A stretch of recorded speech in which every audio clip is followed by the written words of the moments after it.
Good afternoon, everybody. Good afternoon. Okay, so I'm not going to sit here and ask you guys the typical question, how are you doing? You're doing fine. Because you took time out to listen to me squabble. Of course. Alright, so how many of you, by show of hands, have ever heard that little statement, you know, if you work hard, you do the best that you can achieve all your goals in your life?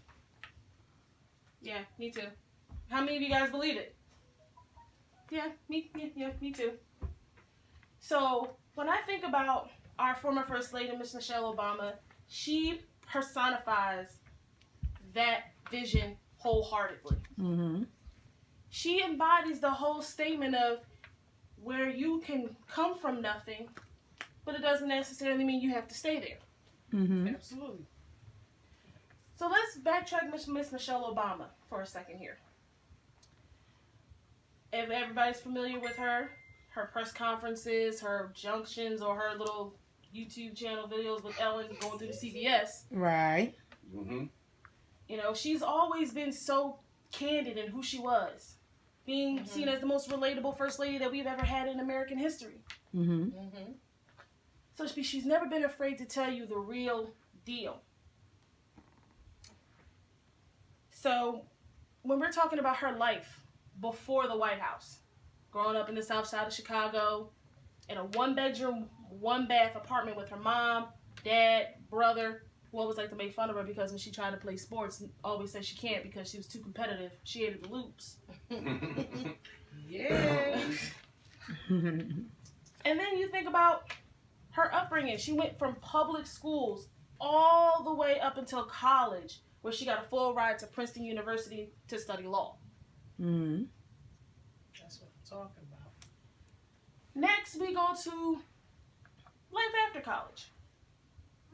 Her professionalism as to being a young junior law associate at one of the biggest law firms in Chicago. Mm-hmm. Then here comes the snag. Y'all know who the snag is? Barack Obama. Yes. The future husband that she first said wasn't attracted to when she first met him. Mr. Barack Hussein Obama threw the snag in her plan. So now she goes from just being the law student / mentor to Barack Obama, then becoming the senator's wife. And then, whoa, after her husband is elected into U.S. Supreme and Senate in 2006, now she goes from the senator's wife to the first lady. Whole new ball game, don't you think? Right. Heck of a jump. Real heck of a jump. 3 minutes. So, now in the White House as First Lady, her first order of business, childhood obesity. Michelle Obama has always had a knack for saying our children are getting a little too heavy. But there are different ways that we can go about going to help our children.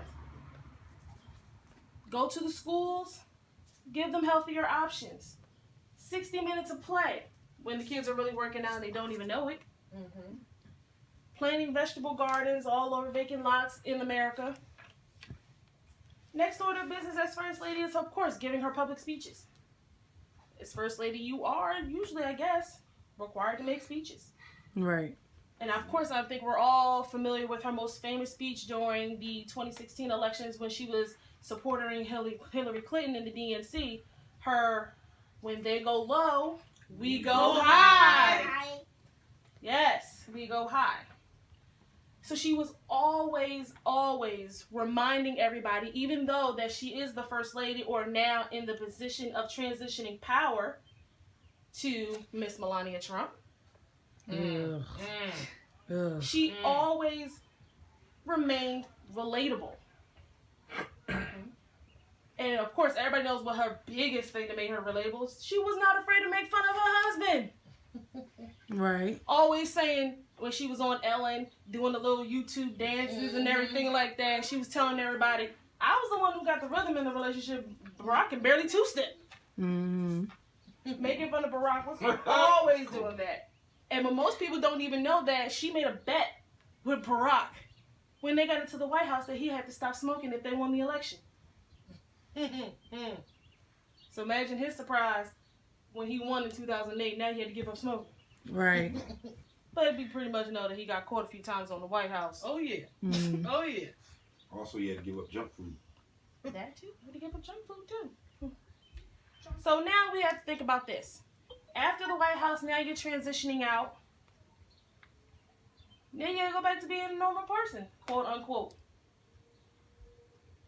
But Mrs. Obama didn't allow the transition to impede anything that she was doing. As her time as First Lady or the Senator's wife or anything like that, she was always the supportive role. Mm-hmm. Now she's moving forward into the forefront where now Barack is now in the supportive role. Mm-hmm. So now we're talking about her new book, if you're all familiar with it, Becoming. And in Becoming, she always mentions her life in the White House and how being First Lady has changed her views of the world and America as a whole. Mm-hmm. And one thing that she did make perfectly clear in Becoming, she always said she was never going to run for public office. Unfortunately. And now she also says about taking time out to remain a mother to her two girls, Sasha and Malia. But enough about me squabbling and yakking and yapping, but she can tell you all this stuff herself. So without further ado, I would like to introduce you to former First Lady, now best-selling author, Mrs. Michelle Obama.